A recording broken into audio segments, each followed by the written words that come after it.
মাত্র 2 ডিমের পুডিং বানালাম আজকে। আর পুডিং বানাতে আমার অনেক বেশি ভালো লাগে। আর আজকের পুডিংটা মাশাআল্লাহ এত সুন্দর কালার হয়েছে, আপনারা কিন্তু দেখেই বুঝতে পারতেছেন, একদম টকটকে লাল সুন্দরী। তো আপনাদের সাথে রেসিপিটা শেয়ার করব। মাত্র 2টা ডিম দিয়ে আর 2 কাপ দুধ দিয়ে আমি আজকে এই পুডিংটা বানিয়েছি, আর অনেক বেশি ইয়াম্মি হয়েছে। আর পুডিংয়ের মধ্যে কিন্তু কোনো ছিদ্র ভাব নেই, একদমই স্মুথ একটা পুডিং হয়েছে, যেটা আমরা অনেকেই বানাতে পারি না। তো আজকে আপনাদের সাথে এই টিপসটা শেয়ার করব, কিভাবে করলে পুডিংয়ের মধ্যে কোনো ছিদ্র থাকবে না, একদম পুডিংটা আমার পুডিংয়ের মতোই স্মুথ হবে। তো চলেন পক পক না করে শুরু করা যাক। আজকে আমি আপনাদেরকে দেখাবো কিভাবে আমি আমার এই লাল সুন্দরীকে বানালাম। Let's go. তো আমি এখানে 2 কাপ দুধ নিয়েছি, আর এটা হচ্ছে গরুর দুধ। আপনারা চাইলে যে কোনো দুধ নিতে পারবেন, চাইলে এখানে কিন্তু পাউডার মিল্ক দিয়েও কিন্তু এটা বানাতে পারবেন, আর সেটা আরও বেশি ভালো লাগে আমার কাছে। আর দিয়ে দিলাম এখানে হাফ কাপ চিনি, যারা মিষ্টি কম খান তারা একটু কম দিতে পারেন। আর দিয়ে দেবো 2টা এলাচ। এখন এটাকে আমরা কি করব, আমি এই 2 কাপ দুধকে জাল করে একটু কমিয়ে নেব, বেশি কমাবো না, কারণ আমি পরবর্তীতে এখানে আবার একটু গুঁড়া দুধ ইউজ করব। আপনারা চাইলে কিন্তু এটাকে জাস্ট একটা বলক এনে তারপরও কিন্তু এটাকে বানাতে পারবেন, বাট সেটা আমার কাছে বেশি ভালো লাগে না। দুধটাকে একটু জাল করে ঘন করে নিলে তারপর কিন্তু সেটার টেস্ট অনেক বেশি ভালো লাগে। তো যাই হোক, দুধটা এদিকে একটু ঘন হতে থাক, এদিকে আমরা কি করব, ডিম দিয়ে ডিমটাকে রেডি করব। তো এখানে আমি যে 2টা ডিম নিয়েছি, ডিমটা ফ্রিজ থেকে আমি বের করি তারপর বানিয়েছি, আসলে টাইম হয় নাই। আপনারা চেষ্টা করবেন একটু আগে বের করে রাখতে ডিমটা। তারপর একটা হ্যান্ড উইক্স দিয়ে ভালো মতো এটাকে ফেটে নিব। তো এটাকে ভালো মতো মিক্স করতে হবে, আর এই কাজটা করতে আমার কাছে অনেক বেশি ভালো লাগে। তো এইদিকে কিন্তু এই দুধটাও কিন্তু হয়ে এসেছে, দুধটা অনেকখানি কিন্তু শুকিয়ে এসেছে, তার মানে অনেকখানি গাঢ় হয়ে আসছে। তো শেষের দিকে আমি যেটা করছি, এখানে আমি 1/4 কাপের মতো গুঁড়া দুধ দিয়ে দিচ্ছি, তার মানে 5 থেকে 6 টেবিল চামচের মতো। এতে হয় কি, এটা আরও অনেক বেশি ক্রিমি হয়, একটু গাঢ় হয় আর কি।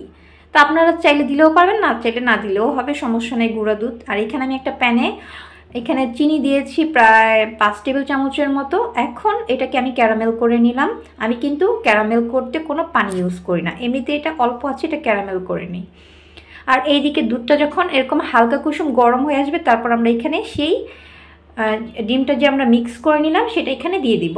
তারপর এটাকে আবার ভালো মতো মিক্স করে নেব। আর এটা কিন্তু কোনোভাবেই গরম দুধে কিন্তু মিক্স করা যাবে না, তা হয় কিন্তু দুধটা কিন্তু ফেটে যাবে।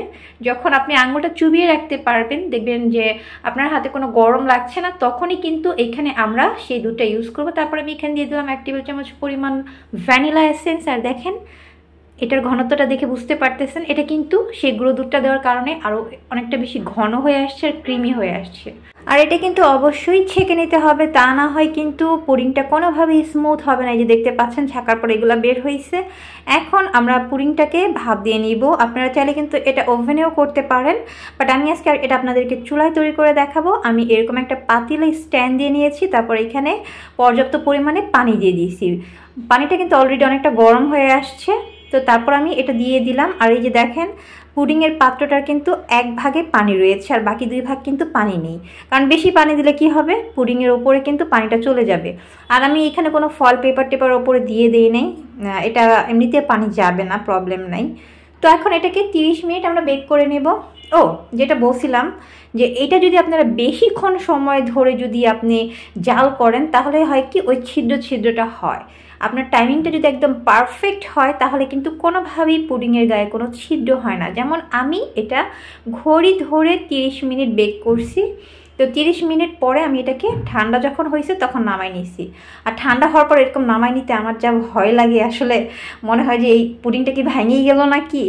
তো এই যে দেখেন মাশাআল্লাহ আমার পুডিংটা কিন্তু একদম টুকটুকে লাল সুন্দরী হয়েছে, আর পুডিংটা কিন্তু কোনো মতো ভাঙে নাই, আর একদম কোনো ছিদ্রও হয় নাই, খুব সুন্দর স্মুথ হয়েছে। আর খেতেও কিন্তু মাশাআল্লাহ অনেক বেশি মজা হয়েছে। তো কমেন্টসে আপনারা আমাকে জানাবেন আমার রেসিপিটা আপনাদের কাছে কেমন লেগেছে। আর একটা কথা, যারা এখনও ভিডিওটাতে কোনো লাইক দেননি, প্লিজ একটা লাইক দিবেন। আর আমার চ্যানেলটা কিন্তু অবশ্যই সাবস্ক্রাইব করে আমার বন্ধু হয়ে পাশে থাকবেন।